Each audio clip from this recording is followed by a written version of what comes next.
இந்த காளையை கண்டுபிடிச்சி கொடுத்தா நாங்கள் 1,00,000 கூட கொடுத்துட்றோம். இந்த காளையை பார்த்துட்டோன்னு ஒரு ஃபோட்டோ வீடியோ அனுப்பிச்சா கூட நாங்கள் சன்மானம் கொடுத்துட்றோம். ஆனால் எங்கள் காளையை எப்படியாச்சும் கண்டுபிடிச்சி கொடுங்க அப்படின்னு சொல்லி கேட்குறாங்க இந்த தம்பிங்க. திண்டுக்கல் மாவட்டம் ஐயம்பாளையத்தை சார்ந்த காளை தான் இந்த காளை. நாமக்கல் சாலப்பாளையம் ஜல்லிக்கட்டு அப்போ காணா போனது. டாடா ஏசியில் ஏற்றும் போது கயிறு எல்லாத்தையும் அத்துட்டு அப்படியே வந்துட்டு போனவர் தான். இது வரைக்கும் தகவலே இல்லை. கிட்டத்தட்ட 4 மாதம் ஆச்சு. அந்த தம்பியுமே வந்துட்டு ரொம்ப பணக்காரவங்களோ அதெல்லாம் எதுவுமே இல்லையாங்க.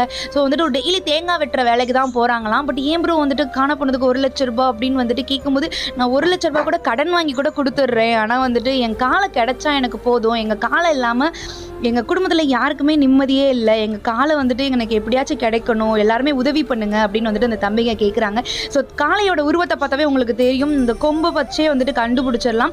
ஸோ இந்த மாதிரி காளையை பார்த்தீங்கன்னா தயவுசெய்து அவங்களுக்கு கால் பண்ணி சொல்லுங்கள். அவங்க லைஃபுக்கே வந்துட்டு நீங்கள் பண்ணுற ஒரு மிகப்பெரிய உதவியாக இருக்கும். ஸோ காலை காணா போயிருக்கு அப்படின்றது